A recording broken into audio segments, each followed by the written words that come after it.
لہٰذا احادیث بھی جب ساری کی ساری جمع کی جاتی ہیں تو پورے کا پورا معاملہ ایک حدیث کے اندر تو پورا نماز کا طریقہ بھی سارے کا سارا موجود نہیں ہے، احادیث کو جمع کر کے آتا ہے، ٹھیک ہے. اور یہ بالکل واجب ہے جی قومے میں، یعنی ربنا لک الحمد کہہ کے اتنی دیر کھڑے ہونا کہ ہر ہڈی اپنی جگہ پر آ جائے، تھوڑی دیر کے لیے سٹے کرنا، کم از کم ایک بار سبحان اللہ کے برابر تو کریں، اسی کو سٹے کرنا کہیں گے، اور پھر آپ سجدے کے لیے جھکیں. ویسے تو بخاری مسلم میں حدیث ہے کہ اللہ کے نبی علیہ السلام رکوع کے بعد اتنی دیر کھڑے ہوتے، صحابہ کہتے ہیں کہ ہم گمان کرتے کہ نبی علیہ السلام سجدے میں جانا ہی بھول گئے جی، اور دو سجدوں کے درمیان اتنا بیٹھتے کہ ہم گمان کرتے کہ دوسرا سجدہ کرنا بھول گئے. اور یہ نبی علیہ السلام کی فرض نماز کا حال ہے، جو آپ کی نفلی نماز ہے اس کی تو لینتھ آپ چھوڑ دیں. اور یہاں پر ماشاءاللہ کیا پڑھنا چاہیے، نعوذ باللہ، ائمہ حضرات 4 رکعتیں جو ہیں وہ 4 سے 5 منٹ میں ختم کر دیتے ہیں.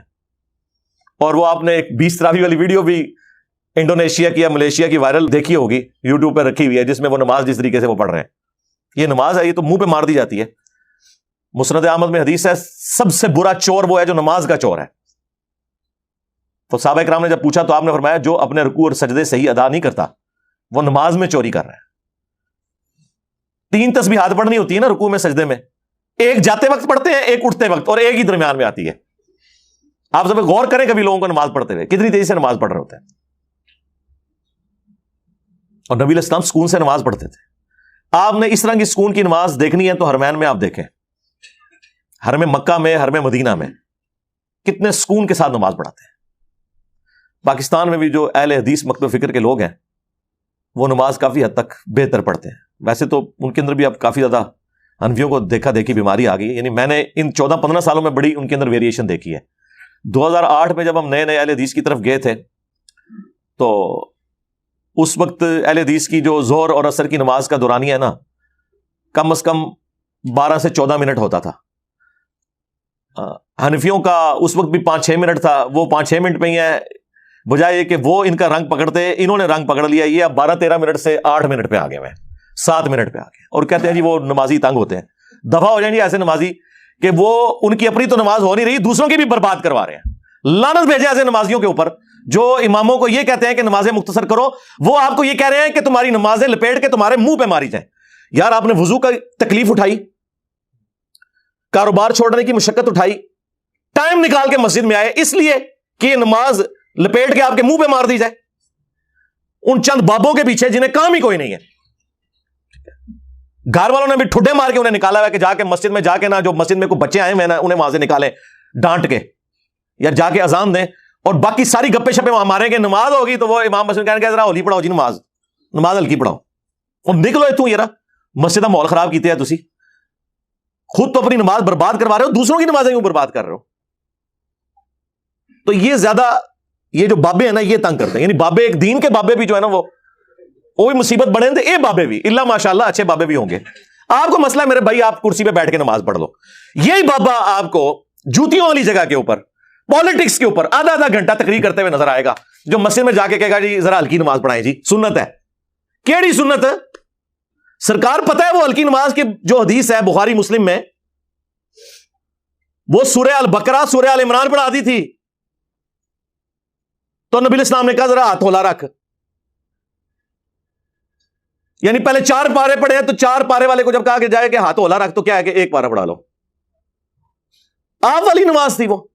نبی علیہ السلام کی تو باقاعدہ آیات کی تعداد تک نقل ہوئی ہے. ایک تو آپ ترتیل سے پڑھتے تھے، بخاری مسلم میں آتا ہے کہ صحابہ اکرام کہتے ہیں کہ ہم ظہر میں نبی علیہ السلام کے پیچھے جو آپ کا قیام ہے نا وہ 30 آیات کے برابر ہوتا تھا کم از کم. اور 30 آیات کر کے نہیں، اینڈ تعلمون پتہ ہی نہیں کہ پڑھے تعلمون. اچھا، اور اتنے ہوشیار ہیں، وہ صورتیں جو لوگوں نے زبانی یاد کی ہوتی ہے نا وہ بڑی آستہ پڑھیں گے. یہ آپ تراویح میں دیکھیں سورہ یاسین سورہ ملک جب پڑھتا ہے نا وہی امام ایک ایک موتیوں کی طرح لفظ آپ کو سنائی دے گا، اور باقی آپ کو سمجھ ہی نہیں آئے گی، کیونکہ ادھر سے خطرہ ہوتا ہے کہ اتنے زیادہ لقمہ دینے والے پیچھے کھڑے ہوئے ہیں. یہ آپ نے میری بات یاد رکھنی ہے. اب آپ نے غور کرنا ہے کہ جو صورتیں لوگوں کو زبانی یاد ہے نا، آپ کبھی یہ تراویح میں وہ صورتیں پڑھتے ہوئے ان کو سنیں، وہاں آگے ان کی سپیڈ بھی کم ہو جائے گی، ایک ایک تلفظ بھی واضح ہوگا، انہیں پتہ ہے لوگوں نے پیچھے لقمہ دینا ہے. جیسے ہی وہ گزر جائیں گی پھر وہی ان کا تماشا شروع ہو جائے گا. ہاں، اہل حدیث سکون سے پڑھتے ہیں. جتنی دیر میں ان کی 40 تراویحیں بھی ختم ہو جائیں نا، اہل حدیث کی 8 تراویح ختم نہیں ہوتی. تسلی سے 1.5 پونے 2 گھنٹے کے اندر وہ 8 تراویح اپنی 1 سوا پارہ جو پڑھنا ہے وہ سکون کے ساتھ پڑھتے ہیں. باقی تو سارے نماز کا حلیہ بگاڑ کے رکھ دیا ہوا ہے اور کہتے ہیں نبی علیہ السلام نے کہا ہلکی نماز پڑھاؤ. ہلکی نماز یہ والی ہے, یہ الگ دوسرے الگ ہے. یہ نماز کہاں سے ہے؟ وہ جیسے کوئی ہلکا کتا کسی کو کاٹ دیا تو وہ بھاگے گا آگے. نماز میں یہ صورتحال ہوتی ہے. تو یہ سکون کے بغیر نماز کوئی نہیں ہے جی, یہ ذہن میں رکھیے گا تسلی سے. سنن نسائی میں حدیث ہے, انس بن مالک کہتے ہیں کہ بڑے عرصے کے بعد میں نے کسی ایسے شخص کے پیچھے نماز پڑھی کہ جو بالکل رسول اللہ کی طرح نماز پڑھاتا ہے. عمر بن عبدالعزیز جب وہ گورنر بنے مدینہ شریف میں, تو انس بن مالک جو نبی علیہ السلام کے خادم تھے, 10 سال وضو کروایا, تو وہ ان کے پیچھے نماز پڑھتے تھے اور ان کی نماز کی تعریف کرتے تھے اور پھر ساتھ فرماتے تھے کہ ہم رسول اللہ کے پیچھے صلی اللہ علیہ وآلہ وسلم رکوع اور سجدوں کی تسبیحات 10 تک بھی شمار کیا کرتے تھے. 10 کا فگر آیا ہے. 10 بار سبحان ربی العظیم پڑھنے میں کتنا ٹائم چاہیے؟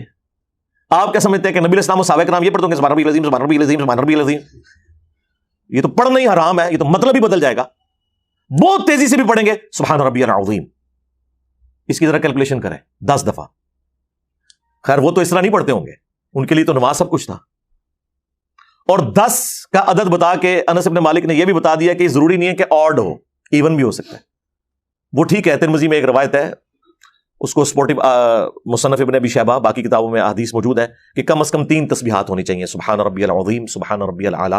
اور ہمیں تسبیحات بھی صرف یہی پتہ ہے, اس کے علاوہ تسبیحات بخاری مسلم میں ہے کہ اما عائشہ سلام اللہ علیہا کہتی ہیں کہ نبی علیہ السلام رکوع اور سجدوں میں دعا مانگا کرتے تھے, سبحانک اللہم ربنا وبحمدک اللہم اغفر لی. جب وہ آیات نازل ہوئی نا, اذا جاء نصر اللہ والفتح ورأیت الناس يدخلون فی دین اللہ افواجا, اس میں آیا تھا نا اینڈ پہ فسبح بحمد ربک واستغفر.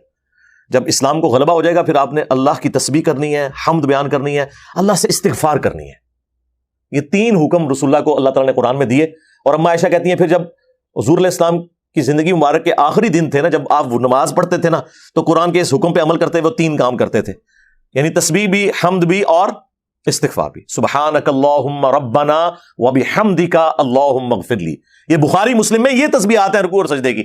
چلو اس کو 3 دفعہ پڑھو, سبحانک اللہم ربنا وبحمدک اللہم اغفر لی. تو سبحان ربی العظیم 10 دفعہ پڑھا جاتا ہے اتنی دیر میں.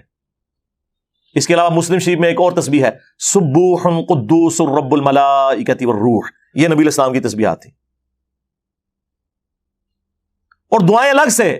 مسلم شریف میں حدیث ہے کہ سجدے میں انسان سب سے زیادہ اپنے رب کے قریب ہوتا ہے, خوب دعائیں مانگا کرو. تو دعا نبی علیہ السلام جتنی بھی سنت دعائیں ہیں وہ آپ مانگیں. اس میں اللہ کے نبی صلی اللہ علیہ وآلہ وسلم ربنا لک الحمد کہہ کے بھی اتنی دیر کھڑے ہوتے. بخاری مسلم کے الفاظ ہے کہ ہم گمان کرتے آپ سجدے میں جانا بھول گئے, اور 2 سجدوں کے درمیان اتنی دیر بیٹھتے کہ ہم گمان کرتے کہ نبی علیہ السلام دوسرا سجدہ کرنا بھول گئے. تو بیٹھ کے کیا کر رہے ہوتے تھے؟ اذکار. قوما میں کیا کر رہے ہوتے تھے رکوع کے بعد؟ اذکار. ربنا لک الحمد, یہ بھی الفاظ ہیں بخاری مسلم میں. اللہم ربنا ولک الحمد اور ربنا ولک الحمد, یہ تینوں الفاظ ہیں. بلکہ ایک صحابی نے حضور کے پیچھے پڑھا حمدن کثیرا طیبا مبارکا فیہ, تو نبی علیہ السلام نے بعد میں فرمایا یہ کس نے پڑھا؟ تو ایک صحابی نے عرض کیا یا رسول اللہ میں نے. تو فرمایا 30 سے زیادہ فرشتوں کو میں نے دیکھا ہے, اس کا ثواب لکھنے کے لیے وہ جھپٹ رہے تھے. تو یہ تو آپ نے پڑھنا ہے, اور آپ کو تو اتنا ہی پتا ہے. اس کے بعد بھی اذکار ہیں, ملء السماوات والارض وما بینہما, یعنی اللہ کی میں حمد بیان کرتا ہوں زمین و آسمان کے وزن کے برابر اور جو کچھ اس کے اندر ہے. اس کے بعد یہ بھی الفاظ ہیں اللہم لا مانع لما اعطیت ولا معطی لما منعت ولا ينفع ذا الجد منک الجد. یہ جو فرض نماز کے بعد کی دعا ہے نا, یہ نبی علیہ السلام قوم میں بھی پڑھتے تھے. ترمذی میں, ابو داؤد میں اور کتابوں میں یہ حدیث موجود ہے. 2 سجدوں کے درمیان رب اغفر لی رب اغفر لی, یہ بھی آیا. اللہم اغفر لی وارحمنی واہدنی وارزقنی, مختلف الفاظ کے ساتھ ہے. وعافنی, مختلف الفاظ ہیں. یہ 2 سجدوں کے درمیان ہے. اور یہاں کی ذرا آپ نمازیں دیکھ لیں جی, ہلکی نماز پڑھاؤ جی, ہلکی نماز پڑھاؤ. ہلکی نماز ہے سرکار کہ 1 گھنٹے دی نہ پڑھاؤ, 15 منٹ پڑھا لو. یعنی میری اپنی کیلکولیشن ہے کہ اگر آپ نے 4 رکعتیں زور و اثر کی پڑھنی ہے نا, مغرب عشاء اور فجر کی بات نہیں کر رہا, وہ تو بہت لمبی نمازیں ہیں کیونکہ اس میں آپ نے قرات کرنی ہے اور قرآن کا کچھ حصہ پڑھنا ہے. بخاری مسلم میں الفاظ ہے ہم گپ اندھیرے میں نماز فجر کی پڑھنے جاتے تھے اور نبی علیہ السلام جب نماز سے فارغ ہوتے تو روشنی خوب ہو چکی ہوتی تھی، یعنی بالکل سورج نکلنے سے پہلے فارغ ہوتے تھے. تو یہ کیلکولیشن کر لیں، کم از کم بھی پونے گھنٹے کی فجر کی نماز بنتی ہے. صورتیں آئی ہیں بخاری مسلم میں، جمعے والے دن پہلی رکعت کے اندر سورہ سجدہ، دوسری رکعت کے اندر سورہ دہر، آیتیں نہیں، پوری پوری صورتیں. نفلی نماز تو چھوڑ دیں، وہ تو سورہ بقرہ جتنا قیام اور اتنا ہی رکوع 2.5 پاروں پہ پھیلی ہوئی. آپ ذرا مشکات شریف میں یہ چیپٹر پڑھ لینا نمازوں کا، تو آپ کو نبی علیہ السلام کی نماز کی لینتھ کا اندازہ ہو جائے گا.